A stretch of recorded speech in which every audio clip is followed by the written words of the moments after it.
Okay, we can get started. Good morning, everybody. I hope you're having a wonderful morning. I hope you had a coffee because we're going to cover a lot of information today and hopefully it's not boring.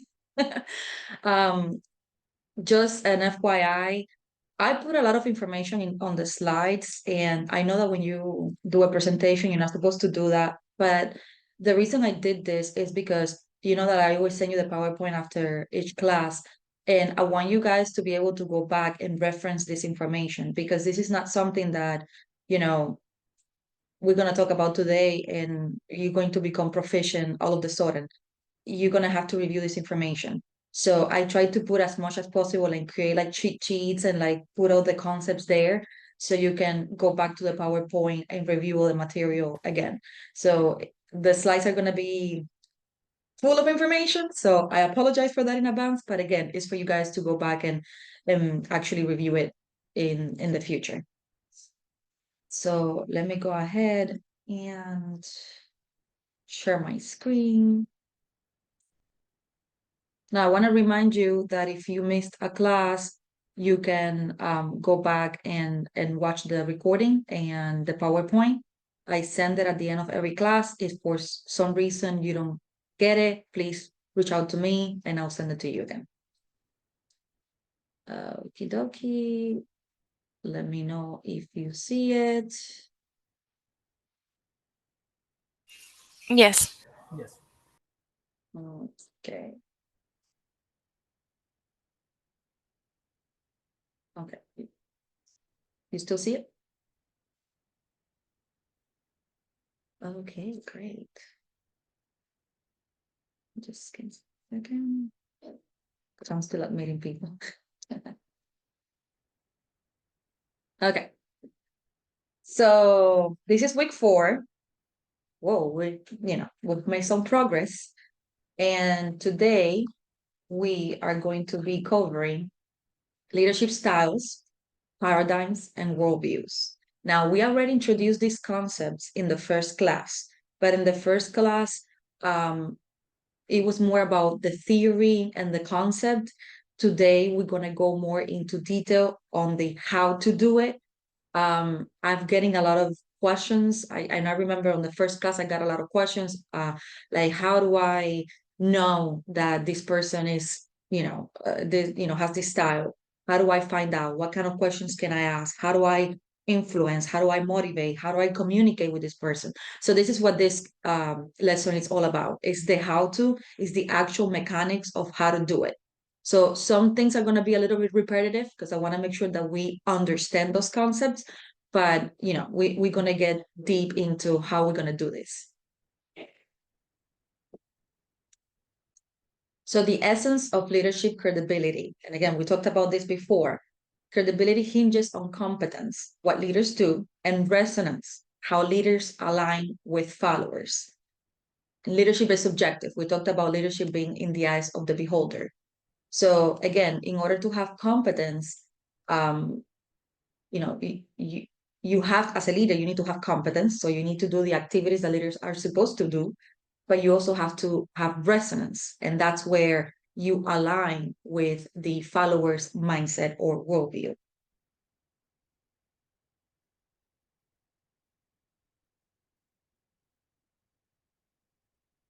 So different followers have different leadership preferences based on the worldviews. And again, this is all repetitive from the first class. As a leader, your job is to align with those preferences. You can have any leadership styles. We're not here to say which leadership style is best. There's no better or worse leadership style because it doesn't really matter. What matters is that as a leader, you're able to identify the worldview of your team or the people you're trying to lead and align or adapt to that. That's what makes a good leader. Your original or leadership style has little to do with how good of a leader you can be.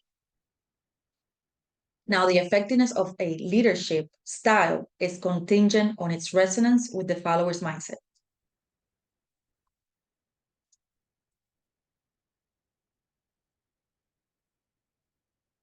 Contextual understanding of culture and follower mindset is key. So context is everything. You have to understand the culture and you have to understand what they value to really be able to align or have resonance with those people. You have to adapt pretty much. That's the main thing. If you're going to take something out of this is you as a leader need to have adaptability. We're going to throw a couple of concepts out there, and I want to make sure that you understand what we're talking about. So when we talk about universal leadership model, basically what this is, there's a lot of leadership theories out there, and you probably read a bunch of books on leadership, right? And everybody has something, different to say. And now, now that we are learning about the leadership styles, we understand why everybody's writing something different about leadership, because we approach leadership in different ways depending on our values, our beliefs, and all of that stuff. So the universal leadership model takes all of that into consideration and creates basically like an umbrella where, it takes from all those concepts that you probably read before, and it's going to encompass, basically, it's going to combine the leadership styles, it's going to combine the worldviews, and it's going to combine the activities that the leaders do. Now, the activities that leaders do is what, we also talked about in the first class, which is planning, the team, and the execution. Remember the 3 dimensions that we introduced in the first class? Well, we're going to go more into detail in the following classes, but for this class today, for purposes of this lesson, we're only going to talk about styles and worldviews. When we combine styles and worldviews, we have what's called a paradigm, which is also a model. But I want you to know the difference. The universal leadership model has all 3 together, the activities plus the styles and the worldviews, right? Styles and worldview is a paradigm. So it's basically the paradigm, the leadership paradigm, plus the activities. Today, we're only going to talk about the leadership paradigm, which again is the styles and the worldviews. I hope that's not too confusing. So this is just a little recap. We're going to go through this really briefly because we already spoke about this. But again, for those of you that were not in the first class or that still don't understand, it's important that you understand what we're talking about. So worldview. And again, the worldview is the way you see the world. So as an employee, the kind of leadership that you would like to follow, the worldview that you have. And again, this is based on your assumptions, your values, all these things. So imperial worldview, it's dominance, strength, power, our value. Traditional worldview emphasizes order, morality, and authority. Modern worldview prioritizes rationality, progress, and expertise. Postmodern worldview focuses on diversity, equality, and interrelation. Now, every worldview has a corresponding leadership style. They go together to form the paradigm. So these are the corresponding leadership styles. Autocratic leadership, power-centric, commanding, and controlling. Bureaucratic leadership, authority-based, rule-oriented, and hierarchical. Strategic leadership, expertise-driven, goal-oriented, and incentive-focused. And finally, collaborative leadership, equality focused, consensus driven, and collective.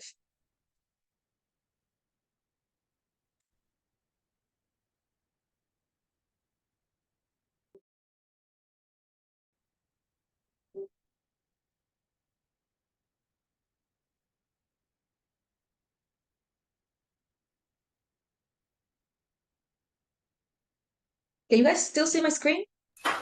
No. Oh, that's not good, guys. Let me see. Can you see it now? Yep. Yep. Okie dokie. All righty. So pairing leadership styles with worldviews. The alignment of leadership style with the follower worldview is crucial for credibility and effective influence. Again, if you want to influence somebody, you have to mix these 2 together. And when you become a leader, when you are put in a leadership position for the first time, I would say that 90% of the time, maybe 99% of the time, the one complaint I get, or the one frustration I get from young leaders, is that it's extremely difficult to make people do something, right? When you're an employee and you're responsible for your own productivity, that's easy because you can control yourself, you can control what you do.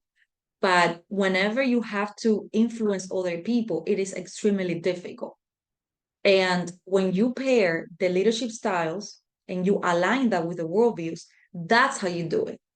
Now, we have different techniques and we have different tools that we can use, but the first thing you need to understand is, for somebody to respect you and to follow you, you have to speak their language. It's like talking to somebody in a foreign language, right? If they don't understand what you're saying, they're not going to do anything. If you go to Paris and you ask somebody for direction in English and they don't understand English, guess what? They're not going to give you the directions, or they're going to send you somewhere else. It's not going to be effective. So, in order for your leadership to be effective, it is extremely important that you recognize their worldview, that you understand that, and that you adapt to that, and that you lead them the way they would like to be led, not the way you want or that you feel comfortable, the way they want. And this is why you should only have 7 reports, no more than 7 reports, because this is exhausting. I mean, let's be honest, this is exhausting, finding out what people want, what people value, what people like. Okay, I can speak to this person this way, but with this other person, I have to speak another way. So, when you lead a large team, it is important to develop leadership within that team. Because when you have a big team and everybody's reporting to you, this is very, very hard. It is extremely difficult to do. It's very draining. So, for example, I have a leadership team, right? I have 7 people reporting to me. I don't go out and try to lead 80 people in the production department. I can't. It's impossible. I depend or rely on my leaders, or the team leads, the managers, and the pod leaders that are in my leadership team. I rely on them to understand this information and lead their team properly. But my as a leader, I need to lead them, and then they need to lead the next layer, and then develop the next layer, and so on.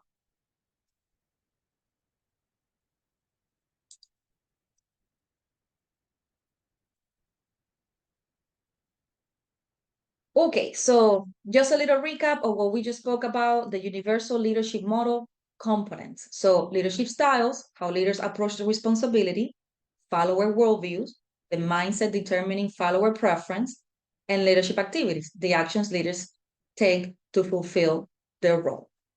But today, we're going to be talking about this leadership paradigm, which, like I said before, is a model or an approach that defines how leadership is understood and practiced. And this is affected by your assumptions, your values, your beliefs, your principles about what constitutes effective leadership.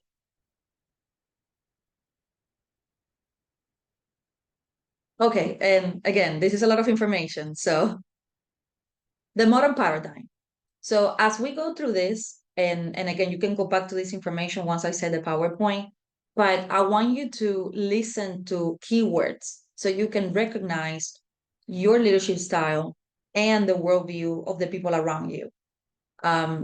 Because you can, if you have a relationship with somebody, it's very easy to pick up what they care about, because they're going to be talking about certain things.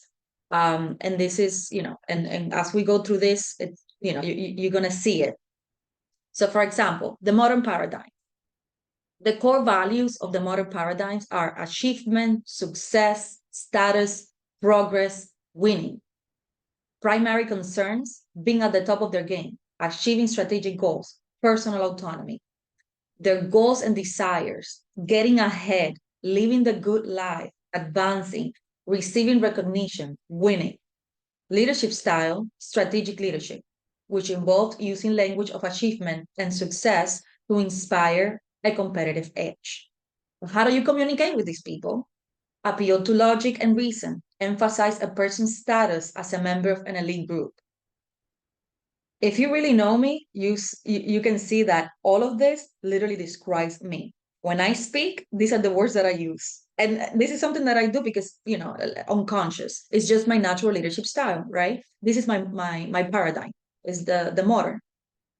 And when I'm talking, I'm always, it's all about achievement, it's all about winning, it's all about success, it's all about, So again, if you really know somebody, you can like look at the keywords and automatically you can understand, or you can pinpoint the paradigm of somebody.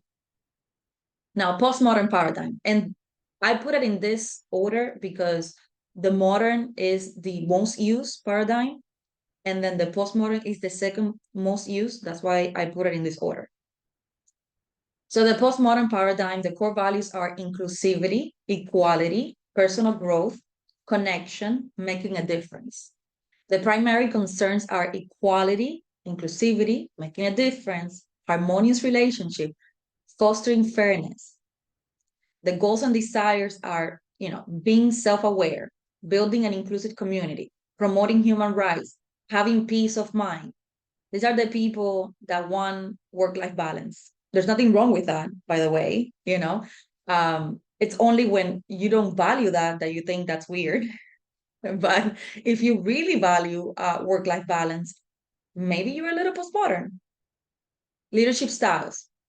Collaborative leadership, which involves using inclusive language and dialogue to create big picture choices. And communication. Allow time to process feelings, emphasize personal growth, human welfare, or sustainability. Now, with people that has a postmodern paradigm, the feedback model that we learned before works very well, because you're not telling them what to do, you allowing them to express themselves, you're giving them a safe space, and you're giving them the time to process their emotions. So again, as you see these things, I want you guys to start thinking about your team members, the people that you deal with in the day to day, and see how you can apply everything we've learned with what we're learning today, because everything complements. Like it's you have to take all the little pieces and put them together so you can become an amazing leader.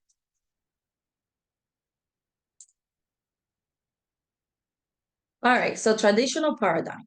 Core values are order, stability, security, self-sacrifice, obeying authority, seeking truth. The primary concerns are living the one true way, fitting in, fulfilling duties, preserving tradition, doing the right thing. Goals and desires, faithfully following rules and dictates of respected authorities, sacrificing for future reward. Leadership style, bureaucratic leadership, frame in terms of doing what is right, use the language of practicality and moral certitude. And the communication is acknowledge sacrifices, emphasize future rewards, always be polite. So when I see this, the first person that comes into my mind is Greg. He thinks he's modern, but he's not. He's actually very traditional. And attorneys, for the most part, are very traditional. Doesn't mean that every attorney has to be traditional, but we see this paradigm a lot with attorneys. Why? Because they like to follow the rules. They want to do what's right, So traditional law firms by nature are very traditional. The reason why Greg said, and I don't know if you remember in a huddle, he said that our culture is very modern, is because he always said that we are a law firm operating in a tech space. Tech companies are very modern. They use the modern paradigm a lot, and that's why we have a culture of like that performance, and you have to win and succeed. That kind of culture that we have created here is because of that, because we are a law firm operating in a tech space. But for traditional law firms, if you go to any other law firm, you're going to see a lot of the traditional paradigm. That's going to be very evident. The imperial paradigm, core values, personal power, respect, freedom from constraint, dominance. Primary concerns, being top dog, breaking free from limits, gratifying desires. Goals, desires, gaining control, being strong, breaking free from limits, satisfying desires. Leadership styles, autocratic leadership, which involves using the language of strength, independence, and dominance. Communication with these people, the decisions to their interests and self-narration.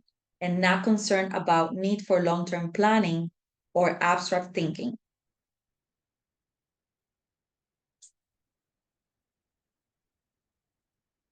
All right. So again, it's all about context. So we want to go through some examples. So, kind of to understand, because again, there's no good leadership style, bad leadership style. One is not better than the other. It only depends the context. It depends on the space that you're operating, what works best. But we're not talking about which one is better because there's no better or worse. However, each paradigm has a strength or weakness depending on the context. And that's what the examples that we want to talk about. So, for example, the modern paradigm, the strength of the modern paradigm. It's particularly effective in competitive industries where innovation, achievement, and performance are key.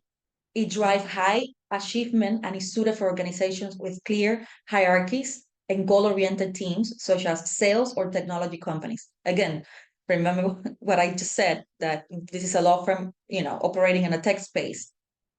So the modern paradigm, again, works very well in this kind of environment. Now, the weakness of the modern paradigms is that it may not be as effective in an environment that require a high degree of collaboration and team consensus, because it can lead to a win at all cost attitude that might undermine the team cohesion.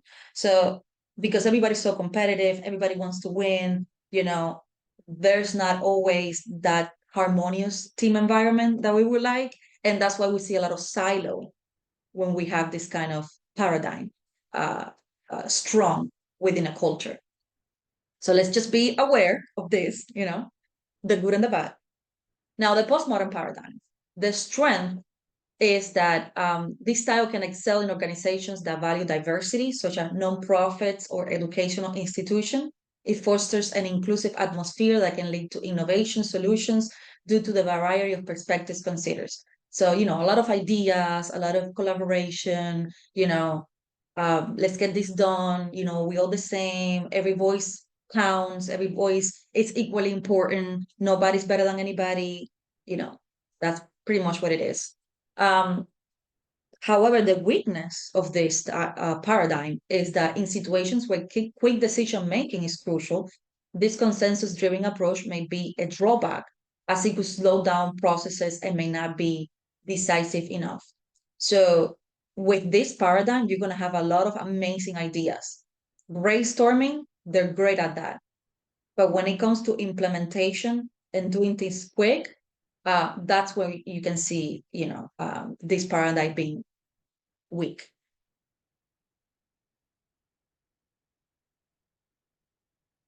Now, the traditional paradigm, strength, it works well in established institutions with set procedures like government agencies or the military, where order, hierarchy, and adherence to rules are critical for functioning. Should have included law firms. But you see the pattern. Now, the weakness is this paradigm can stifle creativity and may be less effective in dynamic environments that require flexibility and adaptability. So that's why you see very traditional law firms doing the same thing that they've been doing for 30 years. And there's no new implementation. There's nothing new, it's like the same thing. And, you see that the people using the same old softwares and this is why, because they believe that if it's not broken, you do not need to fix it. Let's just keep doing what we're doing. If it works, let's just keep doing that. So yeah, it's very good in this kind of extremely regulated environments because you do need to follow rules, but it will trump innovation. So when it comes time to scale up, it's a little bit more difficult. Now, imperial paradigm.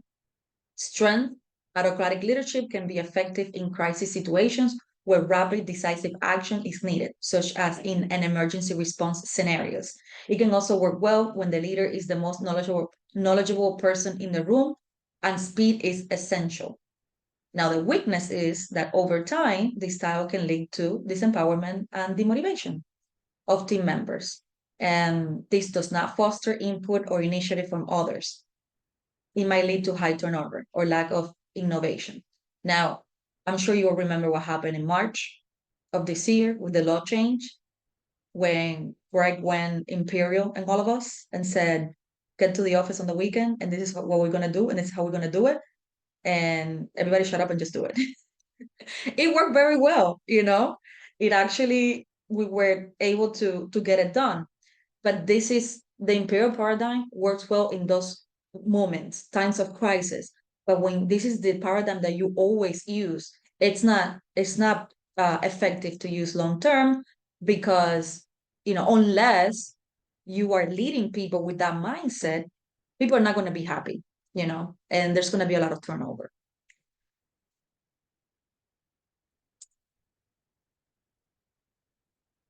Alrighty, so I try to put together, I try to make it, I love tables because to me it's easier to find information.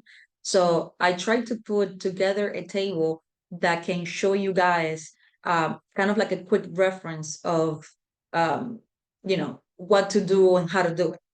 So again, some of you have asked me of how to influence somebody, how to motivate those people, how to give feedback, how to give positive feedback. And this is a great tool that you can use. So for example, if you want to know how to influence somebody with a modern paradigm, then you're going to go to the first square, and basically you're going to frame in relation to elite achievement, appeal to desire for status.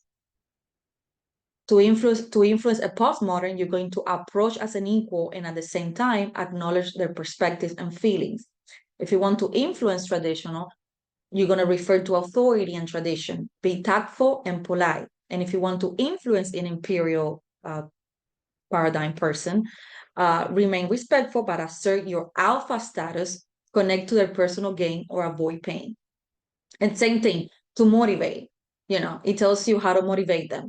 Modern, they care about financial incentive, perk status.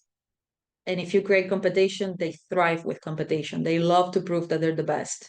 For postmodern, you point to the opportunities to be more inclusive, promote equality, learn, grow, connect in meaningful ways. For traditional, you invoke higher authority, the right and doing the right thing, and emphasize belonging to a worthy cause.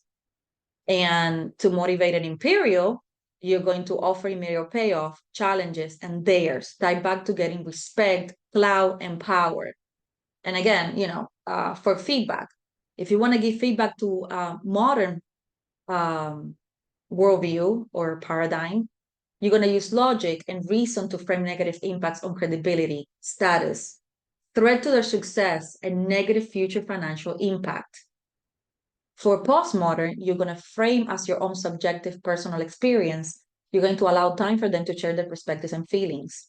Anyway, so you can see what I mean. So this table, you can use it. It's very useful to when you want to know how to deal with a specific person. First, you have to identify the worldview, and then you can use this. So just to give you an example. So let's say that I need to, it's the end of the year, and we need to settle double the amount of cases that we've been settling, right? And my solution is that I want to double everybody's pipeline. So I want to double everybody's pipeline, and I need them to settle double the amount of cases that they've been settling. How do I go about it with each of these people? So if I'm dealing with somebody with a modern worldview that has a modern paradigm, I am going to obviously talk about achievements. So I'm going to say, hey, listen, um, I need to double your pipeline because we need to settle double the amount of cases. Now, if you're able to do this consistently, this means that I'm going to be able to give you a bonus at the end of the year. I might be able to give you a raise in your next evaluation. And again, if you show me that you can consistently close double the amount of cases, I can give you a promotion because that's what I'm looking for. People that just take the challenges, people that win. And if you show me that you can do this, I want you my leadership team. I want you to get the next promotion. So are you up for the challenge? So that's how I would go through to a person that has that modern mentality. In contrast, if I have to speak to somebody with the postmodern paradigm, I have to say, listen, I need to double your case count. We need to settle double the amount of cases because the team now has a higher goal. So the team goal got doubled. I want to make sure that all of you can contribute equally to the success of the team.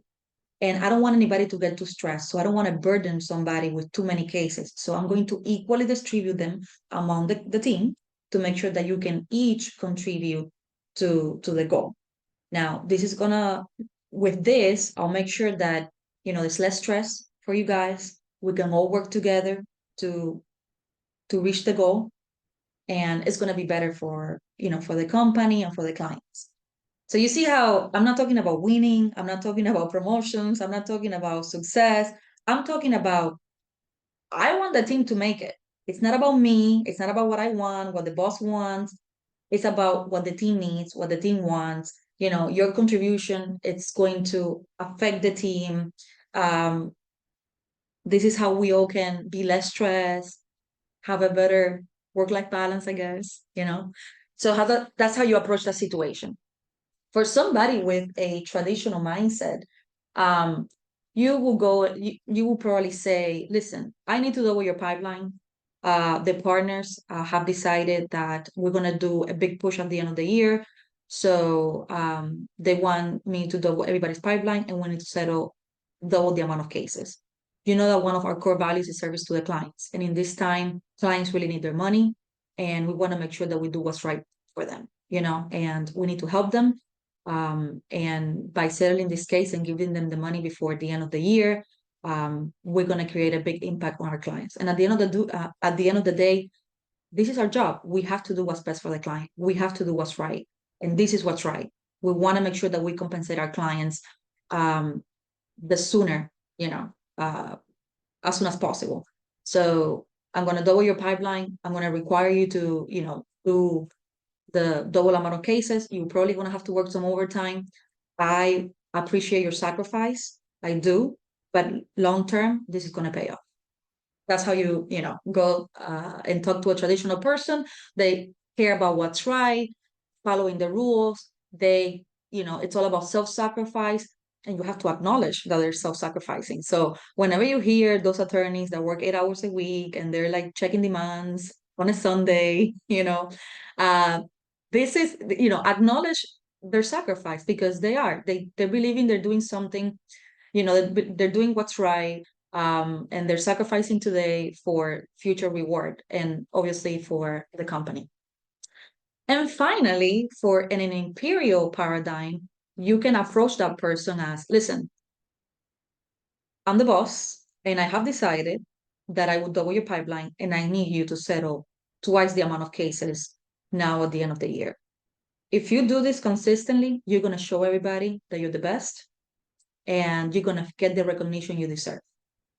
So I know you don't like to be micromanaged, and this is what I can do for you. If you show me that you can close twice the amount of cases, I'm going to give you the complete freedom to do what you need to do. I don't care how you do it, just do it. I need you to settle twice the amount of cases. Do whatever you need to do. You have full freedom, go. So you see how you can rely the same, like you basically saying the same thing, but in different ways, depending on the people you're talking to. Okay, so I hope that that example wasn't too confusing and that you can apply it with different people in your team. Again, it's just adapting to the person. I'm basically saying the same thing.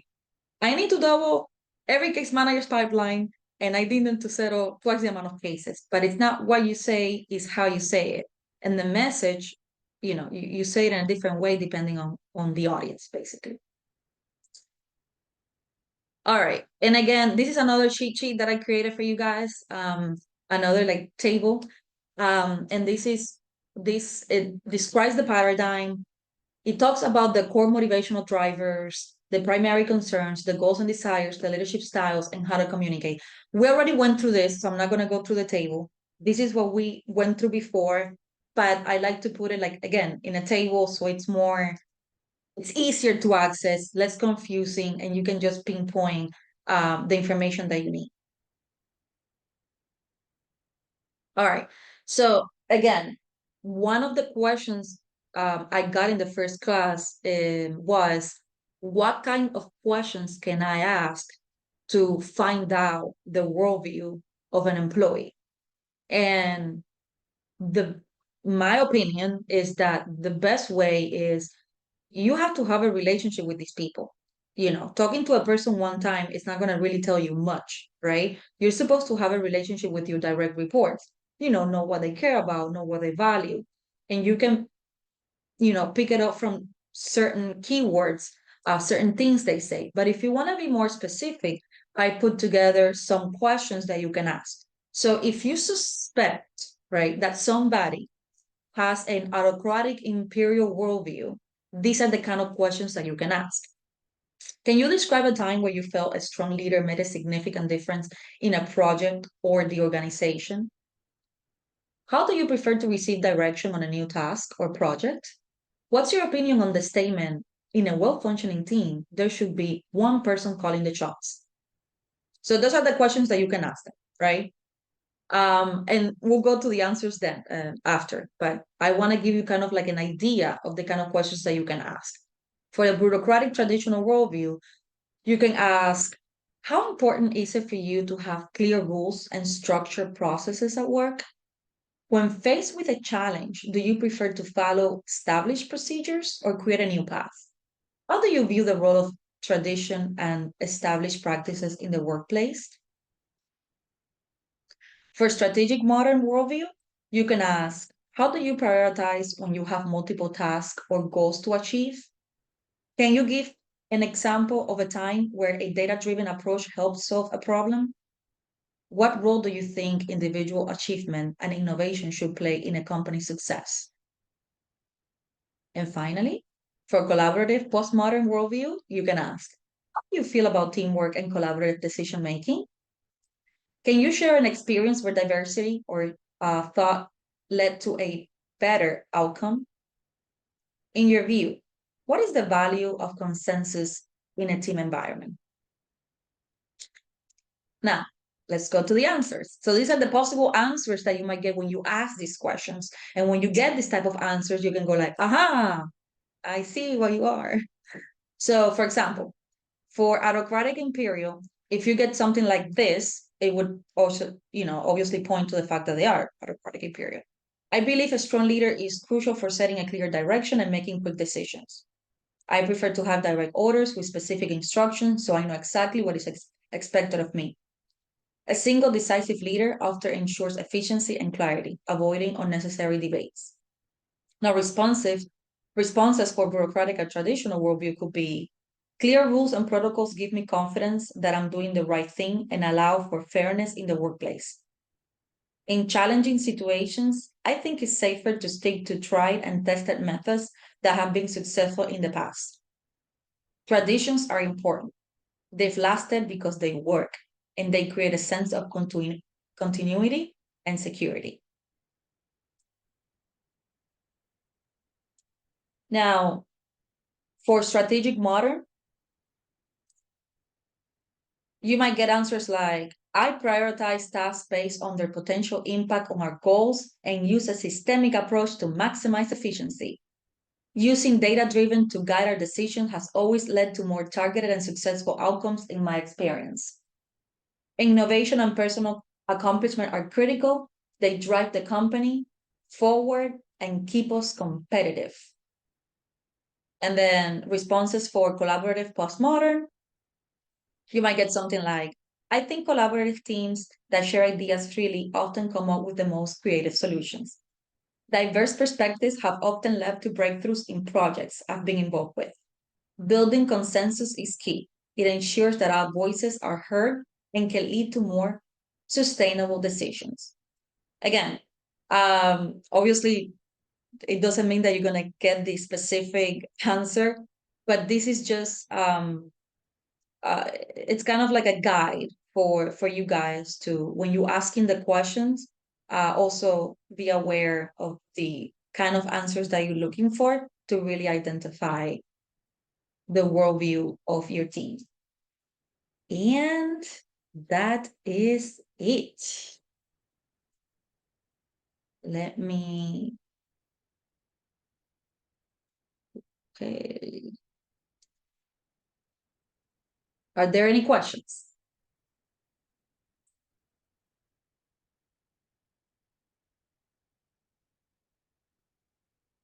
Can you see me now? Now you don't see a screen anymore, right?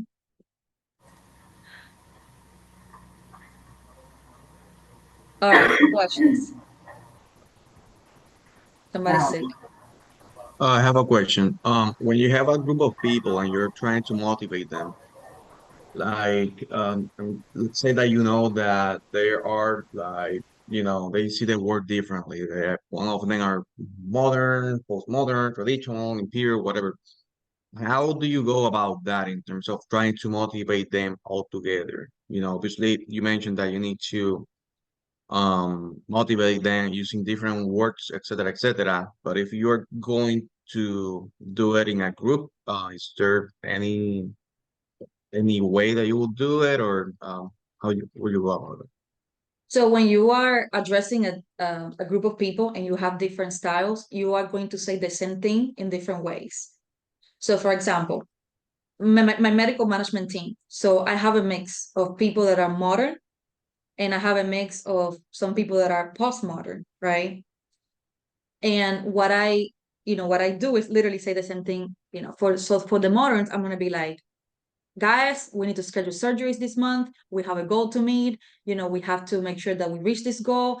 And, like, let's go, let's achieve, let's succeed. So that's how I reach those people. And in the same sentence, I'm like, because what matters is the impact that we're creating in our clients' lives. Our clients are the most important. And if they get better, that's all that matters. They're the most important thing. And your contribution, every surgery that you schedule, you helping a client get better. Your contribution is key to the success of the team, but also to the client's health. If the client gets better, you know, we can send the demand faster, we can get that money faster, and that client is going to be a lot happier. So I basically say it in both ways. It's like the same information, but I repeat myself in different ways. So it sounds like I am just, and I do that a lot. I don't know if you guys notice that I say the same thing in different ways. I repeat myself a lot, but that's why. This one. So Okay. the first thing is identify the worldviews, obviously. And once you just hit them with the words, with the keywords. And then Okay. everybody feels like you're speaking to them.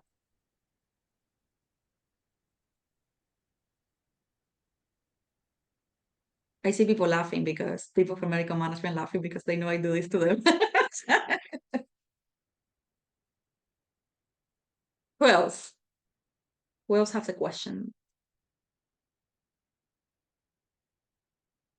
Are any of you dealing with a situation right now with an employee that you can use this approach to get through?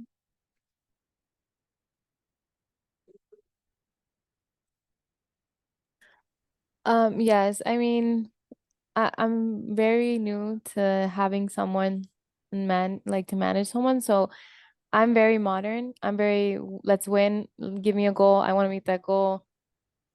There's not, I don't think it's as hard to motivate me because it's clear, like it's a set goal. When it's maybe postmodern, it's a little bit more difficult because I think it's a little bit more subjective to each person. So I feel like I'm gonna definitely ask those questions because I want to see, because like I said, it's more subjective, so it's harder for me to see what motivates that person because I don't think it's like the team feeling, but I also know it's not the goal or the money. So I need to figure it out like what it is. So I'm gonna Yeah. implement it and I'll let you guys know how it goes. So I think I know who you're talking about. And but yeah, so remember the postmodern, and again, there's nothing wrong with that. It's just that it's obviously if you're modern, it's just it's going to be very different, right? From what motivates you. it's very easy for me to have a conversation with you because, you know, we align. Like I have a modern mindset, you do too. So it's very easy for us to be on the same page. But now, you know, with a postmodern person, there's, you know, it's difficult. But postmodern, they care about interpersonal relationships. You're gonna have to be more involved with that person. I don't want to say they're needy. It's not that they're needy, but they need that connection more than somebody like me. I don't need to talk to you for 3 hours. Like, you know, I care about you. I got your back. You know, if you do a good job, you're going to get a reward. That's the way it is. That's how I show that I care. You understand it because, you know, we align on that perspective. So I don't need to spend 3 hours talking to you. But with a postmodern, you know, you need to be a little bit more intentional with the communication, asking them how they are, how their personal life, because they need to feel that connection. Because they're not here just to make a paycheck. They're here for more. They want more. They want to feel like they're making a difference, that they have impact, that their contribution matters to something bigger than themselves. So, and they want work-life balance. So, like if they're too stressed, always try to approach it from your contributions matter to the team. You know, what you do, if you do a good job, there's going to be less stress on the team. We can all have a better work-life balance if we all doing what we need to do. You remove the I need you to do this, I want you to do this. You know, with those people, you don't say that. You say, we need you to do this. Our goal is, you know, so it's more inclusive. So try that and see if it works. And again, it's exhausting when you have to talk to somebody that doesn't match your leadership style because you have to work extra hard. It's really exhausting. But, you know, that's what it takes to be a leader, guys. It's But not easy. I have a Yeah, question because sure. there are some people that are like a mix, right? Like you're not modern or postmodern, like you're one day modern and one day postmodern. Like there are people like that, and it's extra difficult to communicate with them. So, any tip, any idea? Yes. So remember, you can resonate with up to 2 leadership styles, right? So no more than 2. So you can either, you know, resonate with one or top 2. It's not that they switch, it's that they can resonate with both, right? It's like the example I gave you guys. Greg is by nature very traditional. He's traditional by nature, but he can go imperial whenever there's a crisis. It doesn't mean that he's like bipolar and switching back and forth. It's just that depending on the context, right? Depending on the situation, he can fluctuate, right? For so it might look like this person, I don't know who you're talking about, but it might look like this person is like, you know, going back and forth, but there has to be a main worldview, like the main one that they have. And that's why you need to figure it out. What do they really, really want? What do they really, really care about? You know, and you can, I mean, if you identify that they, you know, resonate with 2 leadership styles, maybe you try both and see which one works better with that person. You can try that.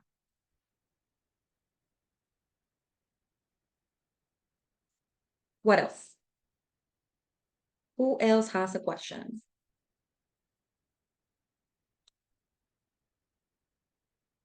Or a comment?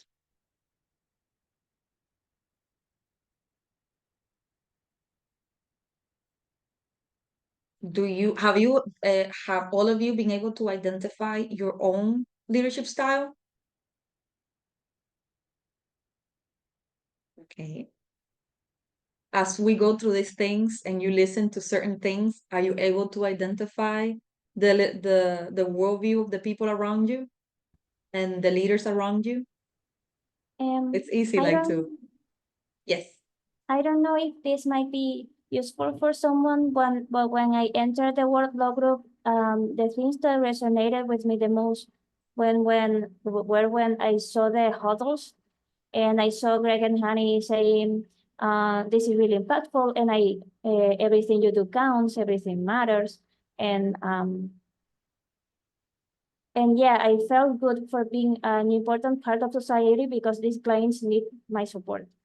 But and then when I felt connected with my position and went in with the company, I don't see things like that anymore. I like strategy, I like leadership, I like success achievements, you know. So I feel that change in me with time. Once I felt connected with the company, yes, that went to a second place. Yeah, so the word law group has that effect on people. No, but I feel like also it is possible that you were always modern. Okay, so just because you have a different paradigm doesn't mean that you don't care about impact and you don't care about people, okay? Like that's not what it means. But when you have to pick which one you value the most, it's like, do I value the most, the absolute most, to make an impact for, I don't know, the team or winning? You know what I mean? Like, those people that are extremely competitive in Monopoly and they are extremely obnoxious. I'm one of them. Yeah, like those people like super competitive, like I don't care that you're having a good time or not. I'm winning this. I don't care, you know. And that's why, remember for those of you that went to the cruise and we were doing games, I have decided I will not participate in those games anymore. I become a monster because I want to win at all cost, and that's not good. So, anyways, it doesn't mean that you were not modern. It maybe means that you were always modern. You just didn't realize it. And once you were put in a position when you were able to experience that and it aligns with what you really care about, you discover that that's what you want. But yeah, we all want to be part of something bigger than ourselves. We all want to make an impact. I mean, that's obviously part of our human nature. But thank you for sharing, Daniela. I appreciate it. All right, we only have a couple of minutes left. Anybody wants to add anything, ask anything before we go? All right, so your homework for this week is try to ask these questions. So try to practice what you've learned today, all right? So I'm gonna send the PowerPoint now, take the little tables, see how you can apply it, look at the questions, ask the questions, talk to your people. So if you have somebody that you lead, do this with them. And if you don't have anybody that you lead, then do it to a team member, ask them these questions, practice it. If you don't practice it, again, we've said this before, this information is totally meaningless unless you actually practice it. So that's your homework for the week. So do that. And if you have any questions, let me know. I'm here to help. Okay?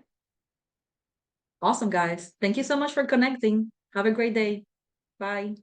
Thank you.